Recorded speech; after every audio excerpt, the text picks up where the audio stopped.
વિદ્યાર્થી મિત્રો, આપણે ગયા લેક્ચરમાં અવકાશ રસાયણમાં બેઝિક વસ્તુ શીખ્યા હતા. એમાં સૌથી પહેલા જોયું હતું સમઘટકો, એ પછી સમઘટકતા, અને એના આધારે અવકાશીય સમઘટકો એના વિશેની આપણે ચર્ચા કરી હતી. આજે અવકાશ રસાયણની વાત કરી હતી. એમાં પ્રકાશ ક્રિયાશીલતાની બેઝિક જે સમજૂતી કહેવાય એ સમજૂતી પણ આપણે પોલારિમીટર ટ્યુબની મદદથી સમજાય લાસ્ટ લેક્ચરમાં. હવે આપણે BSc સેમ 5 માં જે અવકાશ રસાયણ છે એની અંદરના જે ટોપિકો છે એના વિશેની થોડીક હાઇલાઇટ આપી દીધી આપણે કે કયા કયા ટોપિક આપણે આ યુનિટની અંદર અવકાશ રસાયણમાં કે જેમાં BSc સેમ 5 માં કેમેસ્ટ્રી વિષયમાં આપણે ભણવાના છે એના વિશેની થોડીક હાઇલાઇટ આપી દઈએ, પછી પાછા આપણા ટોપિક ઉપર આગળ ચાલીએ. એમાં તો આપણી પાસે ઓક્સાઇડ,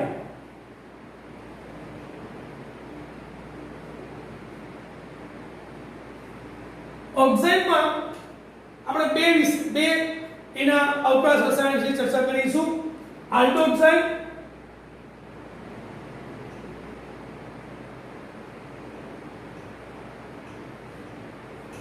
અને બીજું છે કીટોક્સાઇડ. આ બે પ્રશ્નો બધા પછી એનાથી આગળ જઈશું. તો એમાં છે એલિન સંયોજનો અવકાશ રસાયણ, એલિન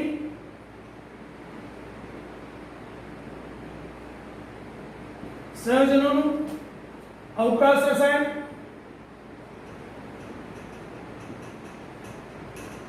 તેમજ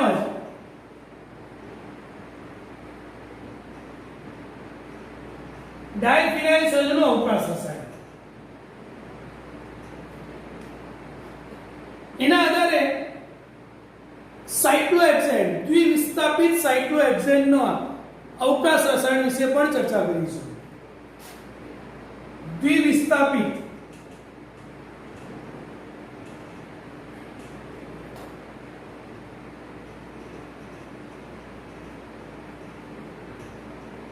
સાયક્લોહેક્સેનનો અવકાશ રસાયણ. અને બીજી એક થિયરી છે બેટમેન પુનર્રચના.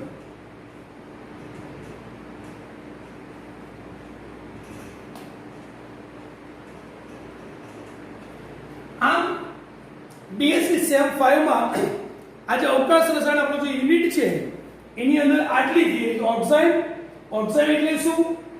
એમાંનો આલ્ટોક્સાઇડ અને કીટોક્સાઇડનો અવકાશ રસાયણ. સેમ વસ્તુ એલિન સંયોજનો અવકાશ રસાયણ, ડાયફિનાઇલ સંયોજનો અવકાશ રસાયણ, દ્વિવિસ્થાપિત સાયક્લોહેક્સેનનો અવકાશ રસાયણ અને બેટમેન પુનર્રચના. આટલી થિયરી આપણે ડિટેલમાં BSc સેમ 5 માં અવકાશ રસાયણના સિલેબસમાં આપણે શીખવાની છે. તો એમાંની એક એક થિયરીની શરૂઆત કરીએ કન્ટિન્યુઅસમાં. પહેલો પ્રશ્ન જોઈએ આપણે, ઓક્સાઇડ એટલે શું, કોને કહીશું અને તેનું નામકરણ. ઓક્સાઇડ એટલે શું?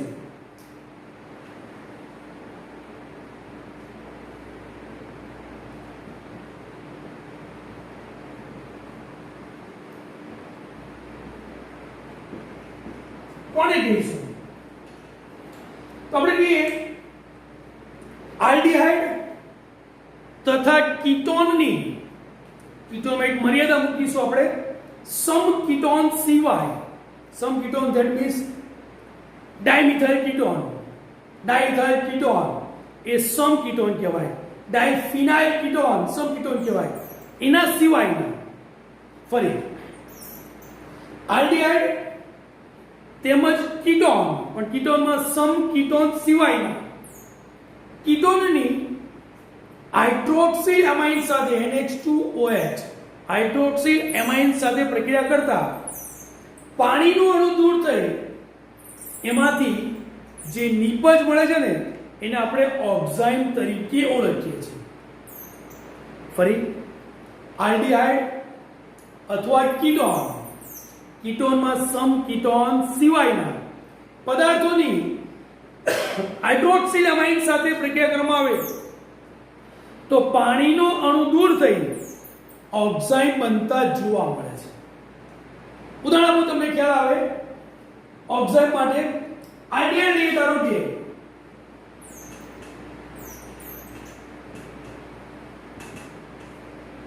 કોઈ પણ આઈડિયા એરોમેટિક અથવા એલિફેટિક કોઈ પણ idea C double bond O અને આ એચ CH આઈડિયા એની પ્રક્રિયા હાઇડ્રોક્સી એમાઇન સાથે કરીશું NH2OH સાથે તો આમાંનો આ H2 અને આ O -H2O તરીકે દૂર થશે.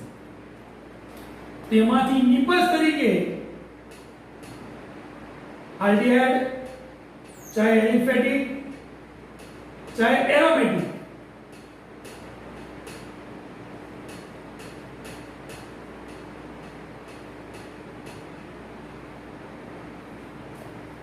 C ડબલ બોન્ડ N એની સાથે વિકલ્પે OH બે રીતે જોડાઈ શકે છે. એક આ રીતે અને બીજી શક્યતા છે N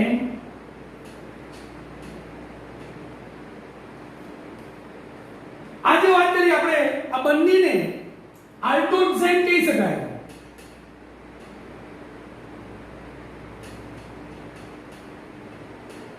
પણ આપણે કીધું કે ભાઈ C ડબલ બોન્ડ N એના સમતલના સંદર્ભમાં જે રીતે આલ્કીનમાં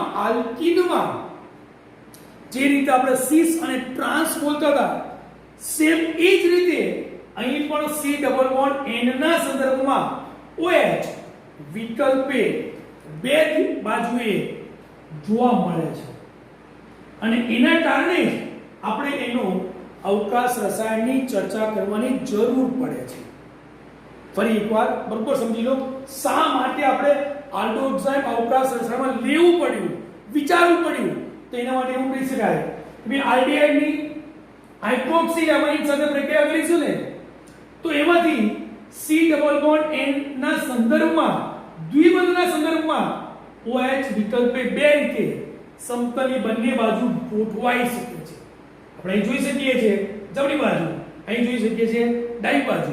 ધેટ મીન્સ બે અવકાશીય ઘટકો જોવા મળે છે.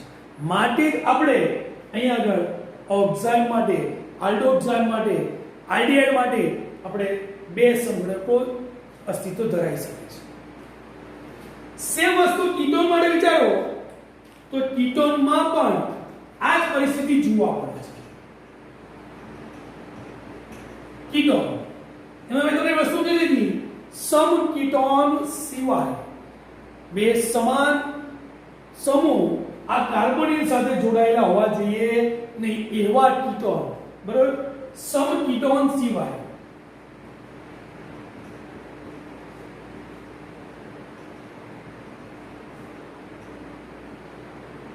ઉદાહરણ દાખલા તરીકે C6H5 C double bond O અને CH3. પદાર્થનું નામ લખો તો એસિટોફિનોલ.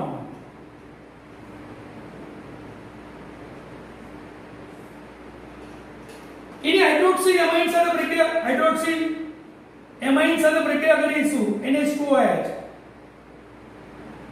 તો પાણીનો અણુ દૂર થઈ આની જેમ જ C double bond N oxide તરીકે બે અવકાશીય સંઘટકો દર્શાવી શકશે. કેવી રીતે? કે C6H5 C CH3 C6H5 C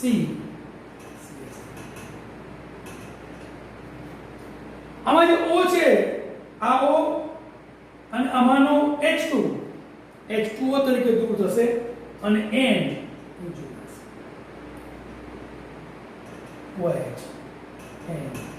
OH જમણી બાજુ OH ડાબી બાજુ. આમ બે અવકાશીય ઘટકો C ડબલ બોન્ડ N ના દ્વિબંધના સમતલના સંદર્ભમાં OH વિકલ્પે બે રીતે જોડાઈ શકે છે. માટે એના પણ અવકાશીય બે સમઘટકો મળે છે. જો સમકીટોન હોય તો અહીંયા આગળ આપણે બંને બાજુ CH3 લે, બંને બાજુ ફિનાઇલ લે, બંને બાજુ ઇથાઇલ લે, તો અહીંયા આગળ સમઘટકો તરીકે નામકરણમાં અસ્તિત્વમાં કોઈ ચેન્જ ન આવે. માટે અહીંયા એક મર્યાદા મૂકી દીધી કે ભાઈ કીટોન કે જેમાં સમકીટોન સિવાયના પદાર્થોની હાઇડ્રોક્સિલ એમાઇન સાથે પ્રક્રિયા કરશો તો પાણીનો અણુ દૂર થઈ C ડબલ બોન્ડ N ના દ્વિબંધના સંદર્ભમાં OH વિકલ્પે બે બાજુ જોડાઈ શકે છે, જમણી બાજુ અને આપણે કહેવું તો ડાબી બાજુ. ધેટ મીન્સ બે અવકાશીય સંઘટકો પ્રાપ્ત થતા જોવા મળે છે. આ ઘટકોને જ હવે આપણે શું કહીએ છીએ ઓક્સાઇન તરીકે ઓળખીએ છીએ. અહીં આપણે આલ્ડિહાઇડ માંથી બનેલો ઓક્સાઇન છે બરાબર, માટે આને આલ્ડોક્સાઇન તરીકે ઓળખીએ છીએ. જ્યારે અહીં આગળ કીટોન માંથી બનેલો છે માટે એને આપણે કીટોક્સાઇન તરીકે ઓળખવામાં આવે છે.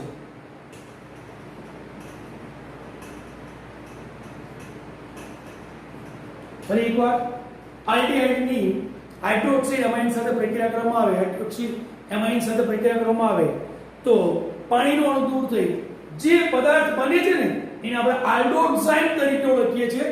અને કીટોનની હાઇડ્રોક્સિલ એમાઇન સાથેની પ્રક્રિયાથી પાણીનો અણુ દૂર થઈ જે ઓક્સાઇન બને છે એને આપણે કીટોક્સાઇન તરીકે ઓળખીએ છીએ. આ વાત કરી માત્ર આપણે ઓક્સાઇડની. હવે ઓક્સાઇડ એટલે શું એવું નહીં, ઓક્સાઇડનું નામકરણ વિચારીએ આ બંનેનું નામકરણ કેવી રીતે કરી શકાશે તો એના આધારે એવું કહી શકાય નામકરણમાં બે ભાગ પાડીએ. પહેલા ઓક્સાઇડનું નામકરણ.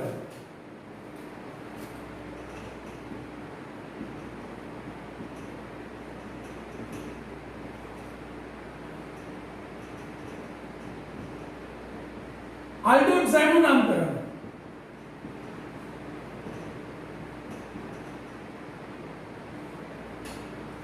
આલ્ડોક્સાઇડ નામકરણ કરવું તો આઈને કહી શકાય કે ભાઈ કોઈ પણ આલ્ડિહાઇડ લઈએ આપણે દાખલા કે CH3 C double bond A OH અહીં H અને C6H5 ફિનાઇલ સમૂહ. બીજું છે આપણી પાસે C double bond N OH ડાબી બાજુ C6H5 અને H. અહીંયા આગળ જે રીતે આલ્કીનમાં C ડબલ બોન્ડ C ના સંદર્ભમાં જો સમાન ક્રિયાશીલ સમૂહ દ્વિબંધની એક બાજુ હોય તો એને આપણે સિસ કહેતા હતા અને સામસામેની બાજુ હોય તો એને આપણે ટ્રાન્સ સમઘટક તરીકે ઓળખતા હતા. સેમ અહીં પણ એ જ રીતે નામકરણ કરવામાં આવ્યું છે. કેવી રીતે તો કે અહીંયા આલ્ડોક્સાઇડ છે માટે H અને OH ને ધ્યાનમાં લેવામાં આવે છે. બીજી રીતે બોલીએ OH અને H દ્વિબંધની એક જ બાજુએ છે માટે આને આપણે સિસ ના બદલે સિન તરીકે ઓળખવામાં આવે છે.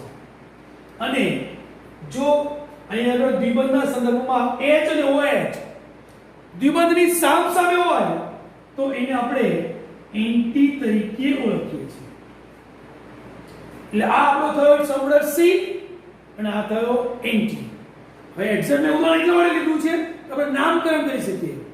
આ C6H5 C double bond O અને H જો આલ્ડિહાઇડ લીધું હોત તે પદાર્થ કોણ હોત બેન્ઝાલ્ડિહાઇડ.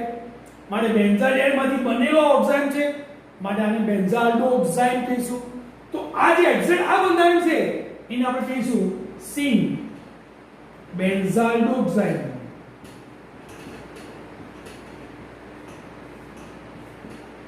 અને આ જે પદાર્થ છે H અને OH ના સંદર્ભમાં દ્વિબંધની સામે જે બનેલા તો તેઓને એન્ટી બેન્ઝાલ્ડોક્સાઇડ તરીકે ઓળખીએ છીએ.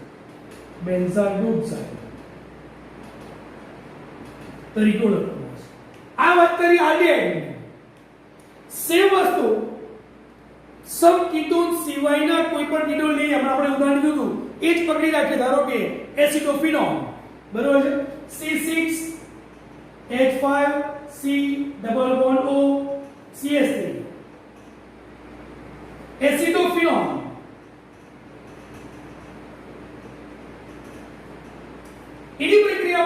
હાઇડ્રોક્સિલ એમાઇન સાથે કરીશું NH2OH તો પાણીનો અણુ દૂર થઈ નિપજ તરીકે વિકલ્પે અવકાશી રીતે બે સમઘટકો પ્રાપ્ત થશે.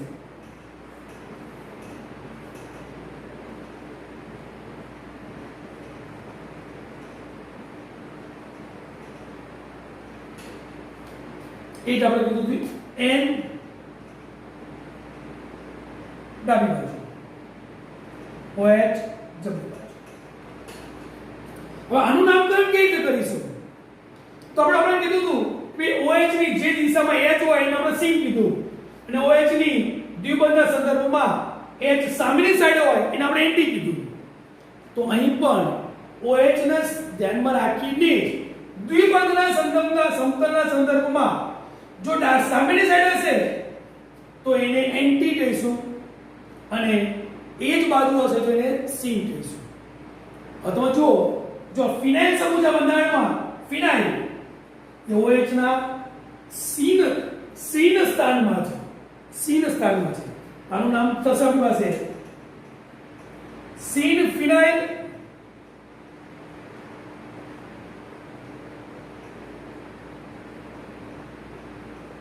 મિથાઇલ કીટોક્સાઇડ. સીન ફિનાઇલ એટલે હું લખી શકે એન્ટી મિથાઇલ તો વાંધો નથી, નહીં લખો તો પણ વાંધો નથી.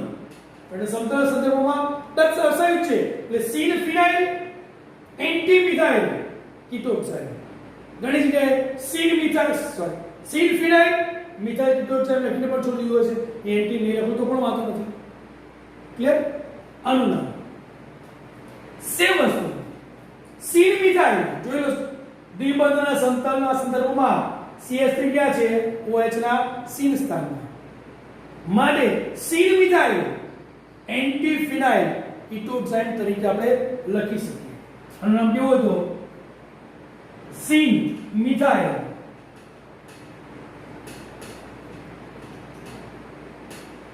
ફિનાઇલ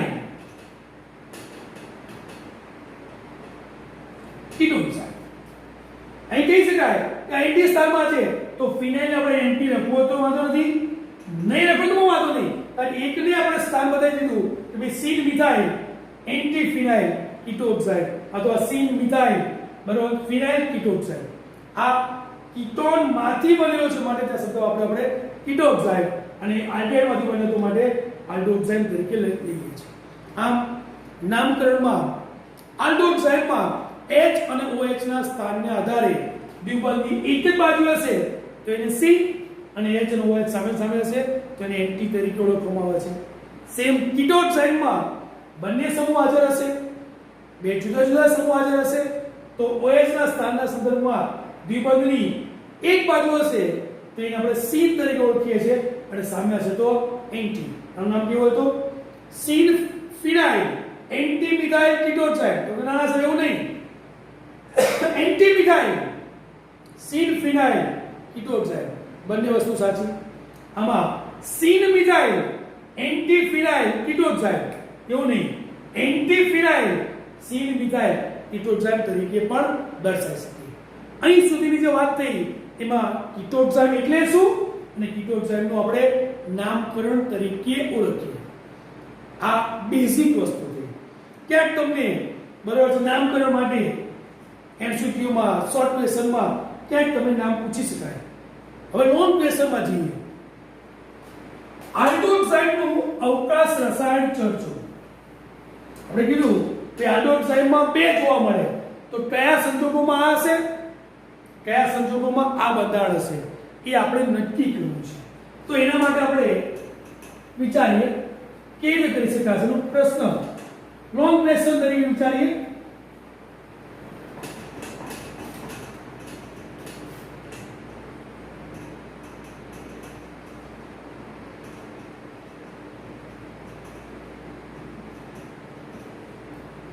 આલ્ડોક્સાઇડનું અવકાશ રસાયણ ચર્ચો.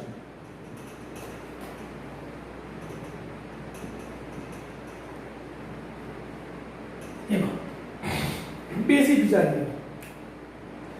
જો આલ્ડોક્સાઇડમાં સામાન્ય રીતે એલિફેટિક આલ્ડોઝાઇમ લઈશું તો એ સમઘટકો સિન કે એન્ટી એમ બે સમઘટકો દર્શાવતો નથી અને એમાંય મોટા ભાગે એન્ટી સમઘટક જોવા મળે છે. ફરી એકવાર આલ્ડીહાઇડમાં તમે જો એલિફેટિક આલ્ડીહાઇડ લો તો આવા એલિફેટિક આલ્ડીહાઇડમાંથી બનેલો ઓક્સાઇડ એ સામાન્ય રીતે એન્ટી આલ્ડોઝાઇમ તરીકે જોવા મળે છે. પરંતુ જો એરોમેટિક આલ્ડીહાઇડ લો, ઉદાહરણ તરીકે બેન્ઝાલ્ડિહાઇડ, તો એની હાઇડ્રોક્સી એમાઇડ સાથે પ્રક્રિયા કરવામાં આવે તો બનતા ઓક્સાઇડમાં સિન અને એન્ટી એમ બે અવકાશીય સમઘટકો પ્રાપ્ત થાય છે. તો હવે આપણો પ્રશ્ન એ છે કે ક્યારે સિન સમઘટક હશે, સિન બેન્ઝાલ્ડોઝાઇમ હોઈ શકે અને ક્યારે એન્ટી બેન્ઝાલ્ડોઝાઇમ તરીકે જોવા મળે છે.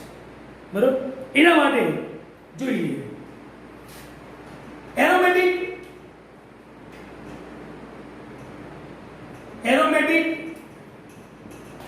આલ્ડીહાઇડ,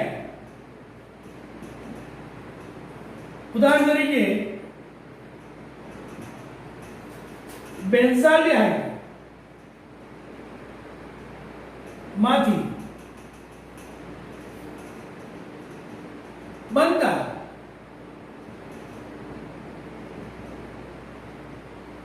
આલ્ડોઝાઇમ સિન અને એન્ટી એમ બે સમઘટકો દર્શાવે છે. તો એના માટે સમઘટકનું બંધારણ નક્કી કરવા માટે, બરાબર છે, એના માટેનો મુદ્દો મેઇન આ છે. નંબર 1, પછી આપણે રિએક્શન દ્વારા સમીકરણ દ્વારા સમજાવીએ છીએ. તમે એવું કહેવામાં આવે છે આપેલા આલ્ડોઝાઇમ સિન કે એન્ટી આપણે જાણતા નથી, એવા આલ્ડોઝાઇમની સૌપ્રથમ એસિડિલેશન કરવામાં આવે છે. એસિટિક એનહાઇડ્રાઇડ અથવા એસિટાઇલ ક્લોરાઇડ વડે એસિડિલેશન કરતા એમાંથી O એસિટાઇલ વ્યુત્પન્ન આપણને પ્રાપ્ત થાય છે. આ પ્રાપ્ત થતા O એસિટાઇલ વ્યુત્પન્નનું સોડિયમ કાર્બોનેટના જલીય દ્રાવણ વડે જળ વિભાજન કરવાથી મળતી નિપજના આધારે આપણે કહી શકીએ કે આપેલો પદાર્થ એ સિન બેન્ઝાલ્ડોઝાઇમ છે કે એન્ટી બેન્ઝાલ્ડોઝાઇમ છે એવું કહી શકીએ. એનું એક સિમ્પલ ઉદાહરણ આપું તમને, પરિણામ ઉપરથી આપણે રિઝલ્ટ મેળવી શકીએ કે પરિણામ ઉપરથી કયો પદાર્થ હશે એવું નક્કી કરી શકીએ. એનું એક સિમ્પલ ઉદાહરણ કાયમ આપું છું. એક ગ્લાસની અંદર પાણી થોડું લો અને દૂરથી થોડો પદાર્થ, વ્હાઈટ પદાર્થ નાખો અને ઓગળી જાય. ઓગળી ગયો એ પણ ભાઈને તમે જોઈ શકો છો, કાચનો ગ્લાસ હતો, વ્હાઈટ પદાર્થ ઓગળી પણ ગયો, પણ એ મીઠું હતું કે ખાંડ છે એવું તમે કહી શકો નહીં. પણ એમાંથી એ પાણી જો તો પીવામાં આવે તો ટેસ્ટને આધારે તરત કહી દો કે આ ખારું લાગે છે માટે મીઠું હશે અને ગળ્યું લાગે છે તો એ ખાંડ હશે. આમ રિઝલ્ટ ગળ્યું અથવા ખારું એના આધારે તમે સફેદ પદાર્થ વિશે કહી શક્યા. એમ અહીં પણ એ જ રીતે આલ્ડોઝાઇમ કયો છે, સિન કે એન્ટી એવું નક્કી કરી શકતા નથી, પણ એ આલ્ડોઝાઇમનું સૌપ્રથમ સંપૂર્ણ એસિડિલેશન કરવામાં આવે છે. વાક્ય સમજો બરોબર. અને એસિડિલેશન કર્યા પછી પ્રાપ્ત થતા O એસિટાઇલ વ્યુત્પન્નમાંથી, બરોબર, સોડિયમ કાર્બોનેટના જલીય દ્રાવણ વડે જળ વિભાજન કરવાથી પ્રાપ્ત થતી નિપજોને આધારે એ ઘટક સિન છે કે એન્ટી એવું નક્કી કરી શકાય છે. તો એના માટે અહીં આપણે વિચારીએ કે સૌપ્રથમ હેઝ નામના વૈજ્ઞાનિકે આ પ્રયોગ કર્યો અને એણે કીધું કે ભાઈ સંપૂર્ણ એસિડિલેશન અને ત્યારબાદ સોડિયમ કાર્બોનેટના જળ દ્રાવણ વડે જળ વિભાજન કરવામાં આવે ને તો જો નિપજ સાયનાઇડ મળે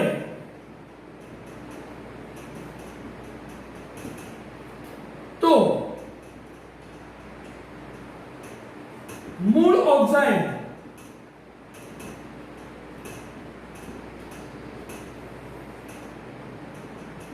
સીન હશે અને જો નિપજ તરીકે મૂળ ઓક્સાઇડ પાછો મળે તો એ ઘટક એન્ટી આવું હેસ નામના વૈજ્ઞાનિકે આ પ્રયોગને આધારે નક્કી કર્યું. ફરી એકવાર હેસ નામના વૈજ્ઞાનિકે એવું કર્યું કે ભાઈ આલ્ડોસાઇડ કે જેનું સૌપ્રથમ સંપૂર્ણ એસિટિલેશન કર્યું, ઓ એસિટાઇલ ઉત્પન્ન મળ્યું અને એ ઓ એસિટાઇલ ઉત્પન્નનું સોડિયમ કાર્બોનેટના જલીય દ્રાવણ વડે જળ વિભાજન કરવાથી જો મૂળ ઘટક તરીકે સાયનાઇડ નિપજ મળી તો મૂળ ઓક્સાઇડ કોણ હશે? સીન હશે. આવું હેસનું કહેવું. અને જો જળ વિભાજન અંતે મૂળ ઓક્સાઇડ પાછો મળે ને તો એ ઘટક એન્ટી હોવો જોઈએ. આવું હેસ નામના વૈજ્ઞાનિકે કીધું. પરંતુ એનાથી વિરુદ્ધ બ્રેડી અને બિશોપ નામના વૈજ્ઞાનિકે આ જ પ્રયોગ દ્વારા એવું કીધું કે જો સાયનાઇડ મળે તો એ ઘટક એન્ટી હોવો જોઈએ. જો નિપજ સાયનાઇડ મળે તો મૂળ ઓક્સાઇડ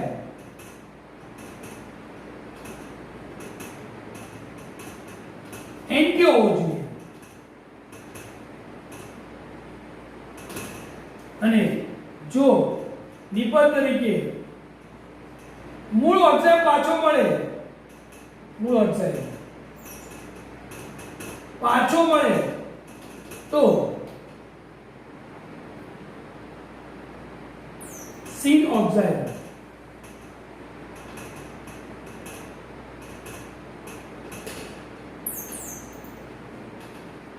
મૂળ ઘટક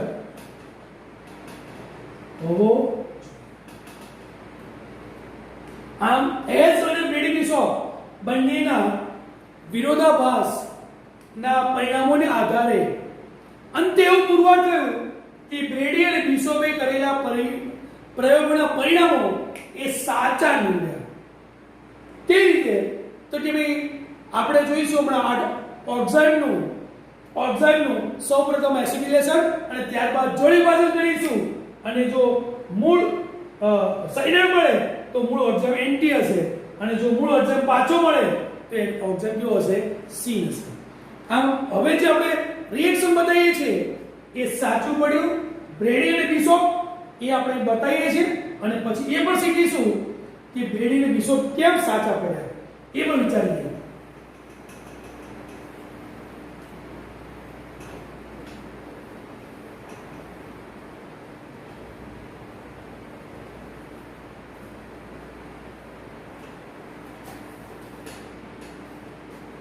બંનેના રિએક્શન વિશે વાત કરીએ. સાયનાઇડ માટે એના માટે દાખલા તરીકે બેન્ઝાડોલ સાઇડમાંથી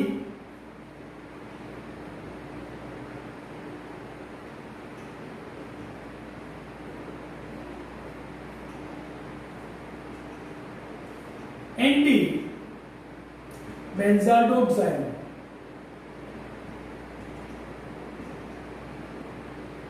એ જેની પ્રક્રિયા આ પદાર્થ બંધારણ પર જાણતા નથી પણ બંને રિએક્શન માટે જ્યારે થિયરી ભણીએ છીએ ત્યારે બતાવવું પડશે. એન્ટી બેન્ઝાડોક્સાઇડ એની પ્રક્રિયા સૌપ્રથમ એસિટિલેશન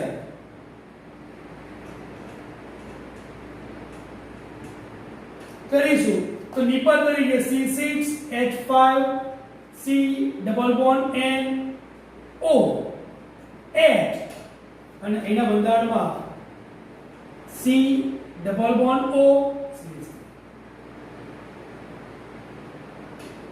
O એસિટાઇલ વ્યુત્પન્ન O એસિટાઇલ વ્યુત્પન્ન જેનું આગળ સોડિયમ કાર્બોનેટના જલીય દ્રાવણ વડે જળ વિભાજન કરીશું ને તો નિપજ તરીકે ધ્યાન રાખજો બરોબર અહીંથી બંધારણમાં અહીંથી બંધ તૂટે છે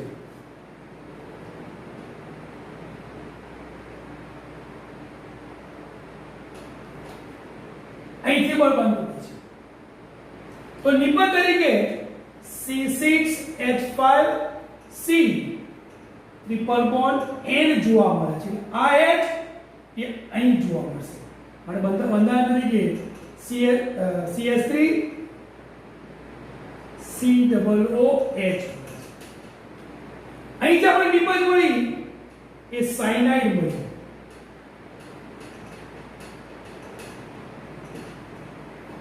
આ બંધારણ છે નહોતા જાણતા પણ આના વિશે જાણીએ છીએ કે જો સાયનાઇડ મળે તો આપેલો ઘટક કેવો હોવો જોઈએ એન્ટી હોવો જોઈએ આવું બ્રેડી અને બિશોપે કીધું અને એ સાચા પણ પડ્યા કેવી રીતે તો કે અહીંયા H અને OH જ્યારે એન્ટી સ્થાનમાં હશે ને તો એના એસિડિકેશન થી O એસિટાઇલ ઉત્પન્ન બન્યા પછી એન્ટી સ્થાનમાં H અને OCOCH3 બંને જોડાઈને એસિડિક એસિડ તરીકે સરળતાથી દૂર થાય છે અને સરળતાથી દૂર થાય છે તો જ નિપજ તરીકે શું બનશે અહીંયા આગળ સાયનાઇડ બનતો જોવા મળે છે માટે બ્રેડી અને બિશોપ એ સાચા પડ્યા જ્યારે C6H5 C double bond N H C anti ના બદલે આગળ C બેન્ઝાઇલ ઓક્સાઇડ લઈશું C બેન્ઝાઇલ ઓક્સાઇડ તો એનું એસિડિકેશન કરવાથી નિપજ તરીકે C6H5 C double bond N H O અહીંયા આવી જશે COCH3 O એસિટાઇલ વ્યુત્પન્ન મળશે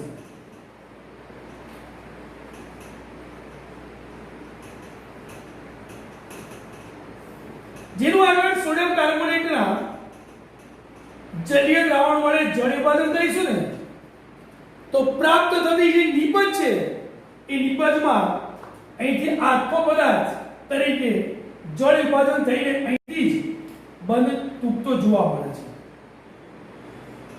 અહીં H અને અહીં આગળ OH હવે જો અહીં O પર H લાગી હશે તો તમે જોઈ શકો છો C6H5C H double bond N આ OH plus acetic acid CH3COOH આ જે મૂળ પદાર્થ છે જે ઓરિજિનલ હતો એનો એ જ મળે છે ધેટ મીન્સ સીન સબસ્ટ્રેટ મળે છે તો હંમેશા શું મળે છે મૂળ ઘટક તરીકે પાછો મળે છે જ્યારે એન્ટી હશે તો સાયનાઇડ મળે આમ આપેલા ઓક્સાઇડનું એસિડિકેશન અને ત્યારબાદ પ્રાપ્ત થતી નિપજ જે O એસિટાઇલ છે એનું સોડિયમ કાર્બોનેટના જલીય દ્રાવણ વડે જળ વિભાજન કરવાથી પ્રાપ્ત થતી નિપજ સાયનાઇડ કે મૂળ ઘટક એના આધારે આપણે એનું અવકાશ રસાયણ નક્કી કરી શકીએ છીએ એટલે કે જો સાયનાઇડ મળશે તો આપેલો ઘટક એન્ટી બેન્ઝાઇલ ઓક્સાઇડ અને મૂળ ઘટક પાછો મળશે તો એ સિંક બેન્ઝાઇલ ઓક્સાઇડ તરીકે જોવા મળે છે થેન્ક યુ